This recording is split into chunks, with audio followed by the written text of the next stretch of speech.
স্লোগানে স্লোগানে উত্তাল পাকিস্তান।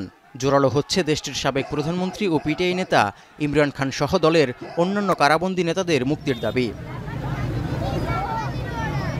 ১৪৪ ধারা জারিসহ গতকাল প্রবেশ ও বহির্গমন পয়েন্টগুলো আটকে দেওয়ার পাশাপাশি টিয়ারশেল নিক্ষেপ করেও রাজধানী ইসলামাবাদ অভিমুখে ইমরান ভক্তদের বিক্ষোভ যাত্রা থামাতে পারছে না প্রশাসন। রোববার সারাদিন পর একটি উত্তপ্ত রাত পেরিয়ে সোমবার সকাল থেকেও অব্যাহত রাজধানীর পথে পিটিআই নেতা ও সমর্থকদের বিক্ষোভ যাত্রা।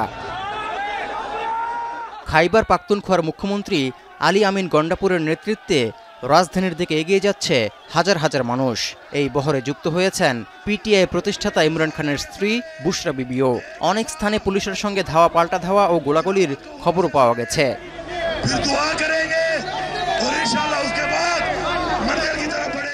ইমরান খানকে কারামুক্তির লক্ষ্যে পিটিআইয়ের ডু অর ডাই শীর্ষক এই কর্মসূচিতে দ্বিতীয় দিনের মতো উত্তেজনা বিরাজ করায় ইসলামাবাদ ও রাওয়ালপিন্ডির সব শিক্ষা প্রতিষ্ঠান সোমবার বন্ধ রাখার সিদ্ধান্ত নিয়েছে কর্তৃপক্ষ। এমনকি ২৫ থেকে ২৭ নভেম্বর পর্যন্ত ইসলামাবাদে বেলারুশের প্রেসিডেন্ট ও তার সঙ্গে থাকা প্রতিনিধি দলের সফরের কারণে নিরাপত্তা ব্যবস্থা নিয়েও উদ্বেগ বাড়ছে। বিরাজ করছে থমথমে পরিস্থিতি নিয়ন্ত্রণে আইনশৃঙ্খলা বাহিনীর কঠোর নজরদারির পাশাপাশি ইন্টারনেট সেবা বন্ধ রাখার নির্দেশ অব্যাহত রেখেছে শেহবাজ শরীফ সরকার। তবে মোবাইল পরিষেবা সচল রাখা হয়েছে।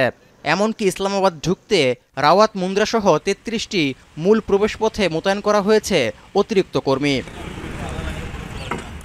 এর আগে গত ১৩ নভেম্বর জেলে বসেই এই গণ আন্দোলনের চূড়ান্ত ডাক দিয়েছেন ইমরান খান। ওই দিন তিনি তার সমর্থকদের দাবি আদায়ে ২৪ নভেম্বর ইসলামাবাদে জড়ো হওয়ার আহ্বান জানান, যা এখনও চলমান। তৌহিদুর রহমান, এখন বিশ্ব।